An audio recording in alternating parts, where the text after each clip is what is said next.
पण मुघलाकडे दिलेले जे 23 किल्ले होतं ते 23 किल्ल्यातला कोणाला किल्ला सुद्धा आपल्या ताब्यात असला पाहिजे ही गोष्ट छत्रपती शिवाजीराजे आणि मासाहेब जिजाऊ मतांना सारखी मनात सलत होती की कोणाला बळकट किल्ला आपल्या ताब्यात पाहिजे. आणि म्हणून ज्यावेळी जिजाऊ मातांनी शोभानं सांगितलं शोभा कोणाला बळकट किल्ला मुघलांच्या ताब्यात असणं बरोबर नाही, तो किल्ला आपल्या ताब्यात असला पाहिजे, तो किल्ला आपल्या स्वराज्यात असला पाहिजे आणि तो किल्ला आपण घ्यायचा आहे. पुण्याजवळ असताना हा कोणाला किल्ला आहे आणि ही गोष्ट छत्रपती शिवाजी महाराजांना कुठतर मनात सलत होती. आणि आता मायसाहेबांनी इच्छा सांगितल्या की कोणाला किल्ला घ्यायचा म्हणजे घ्यायचा. बाळांनो, पण छत्रपती शिवाजी महाराजांच्या समोर प्रश्न होता की हा कोणाला किल्ला जिंकण्यासाठी किंवा कामगिरीवर या कुणाला पाठवायचं ही गोष्ट बाळांनो छत्रपती शिवाजी महाराजांच्या समोर प्रश्न समोर होता. एवढ्यात चालू होतं त्या छत्रपती शिवाजी महाराजांचे अनेक पावले होते. त्यामधला तानाजी मालुसरे होता बाळांनो, जो कोकणातल्या महाड जवळ उमरटे नावाचं गाव आहे. कोकणामध्ये जे महाड गाव आहे त्या महाड गावाजवळ उमरटे नावाचं गाव आहे. त्या उमरटे गावातला राहणारा हा शूरवीर तानाजी मालुसरे. आणि ह्या तानाजी मालुसरेच्या घरी बाळांनो लग्नाचा कार्यक्रम होता स्वतःच्या मुलग्याचा. स्वतःचा मुलगा म्हणजे रायबा. त्या रायबाचं लग्न होतं आणि ते लग्न घाई चालू होती. आपल्या राजांना आणि मासाहेबांना आपल्या मुलग्याच्या लग्नासाठी बोलवावं असं तानाजी मालुसरेंना वाटलं.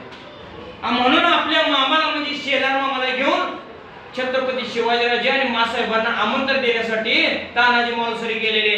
आणि तिथं शेलार मामाने सांगितलं बाळांनो राज जा आपल्या तानाजीच्या पोरग्याचं म्हणजे रायबाचं लग्न आहे उमरठ्याला आणि आमची इच्छा आहे की तुम्ही आणि आपल्या मासाहेबांनी रायबाच्या लग्नासाठी उपस्थित राहावं. पण छत्रपती शिवाजी महाराजांच्या डोक्यात विचार चालू होता की कोंढाणा किल्ल्याच्या स्वारीवर आपल्याला जायचं आहे. म्हणून छत्रपती शिवाजी महाराजांनी सांगितलं की मामा तुम्ही रायबाचं लग्न उरकून घ्या म्हणजे आटपून घ्या, आम्ही कोंढाणा किल्ला जिंकण्यासाठी त्या कामगिरीवर जाणार आहे. आणि हे शब्द ज्यावेळी तानाजी मालुसरेंच्या कानावरती पडलं त्यावेळी तानाजी मालुसरे ताडकन उभारले आणि म्हटले राज अहो आमच्यासारखी माणसं असताना एवढ्या जीवावरच्या कामगिरीवर तुम्ही जाणार ते काही शक्य नाही. कोणाला जिंकण्यासाठी मी जाणार मावळ्याने घेऊन. अहो पण तुमच्या मुलग्याचं लग्न आहे. ताना असं करू नकोस. ते नाही राज, आधी लग्न कोंढाण्याचं मग माझ्या रायबाचं मुलग्याचं लग्न नंतर होते पण आधी कोंढाणा ताब्यात घेतलं पुढचं काय असेल ते नंतर. आणि त्यांनी विडा उचलला की आता मी कोंढाण्याच्या कामगिरीवर स्वतः जाणार. आणि असा बेत बाळांचा असताना तानाजीने बेत टाकला की मावळं घेऊन कोंढाण्याच्या किल्ल्याच्या पायथ्याशी गेलेले. आणि त्या ठिकाणी गेले असताना स्वतः भाऊ सूर्याजी पण होता. बघा घरात लग्न कार्य शुभ कार्य आणि दोघं भाऊ सख्खी भाऊ तानाजी मालुसरे आणि सूर्याजी मालुसरे आपल्या घरातल्या मुलग्याचं लग्न ठेवून स्वराज्याच्या कामासाठी आल्या. काय ती निष्ठा होती आणि काय ती आत्मीयता होती, काय ते स्वराज्याबद्दल असणारं प्रेम होतं. घरातलं शुभ कार्य सोडून छत्रपती शिवाजीराजांच्या प्रेमापोटी त्यांच्या निष्ठेपोटी स्वराज्यात कोंढाणा किल्ला जिंकण्यासाठी तो किल्ला ताब्यात घेण्यासाठी स्वराज्याच्या कामासाठी हे दोघं भाऊ गेले. त्या दोघांसाठी एक टाळा होऊन जाते.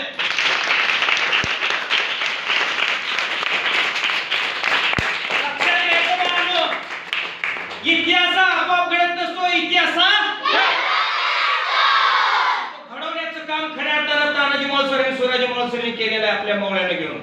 कसं ज्यावेळी त्या कोंढाण्याच्या पायथ्याशी गेले उंच कडा होता, रात्रीची वेळ होती.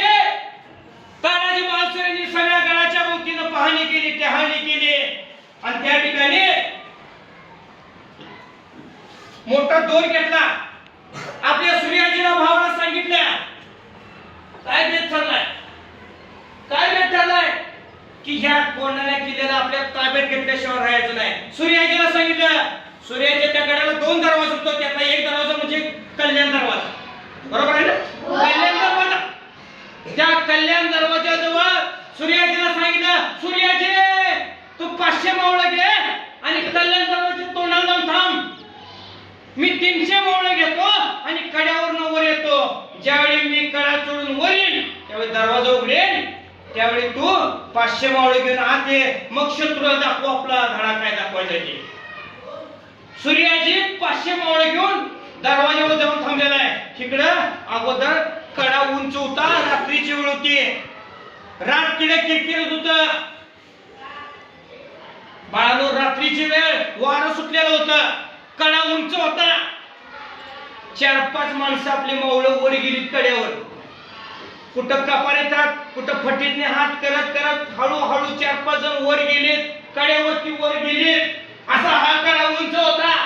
कड्यावरती गेल्यानंतर त्यांनी एका झाडाला जाऊन दोराचं एक टोक गच्च बांधलं आणि ते टोक बांधलं, ते दोर वर जाऊन बांधल्यानंतर बाकीच आपलं मावळं आणि तानाजी माळसुरे हळूहळू असे 300 जण कड्यावरनं गडावर. म्हणून पुढचा मुद्दा इथे या ठिकाणी होता, कड्यावरनं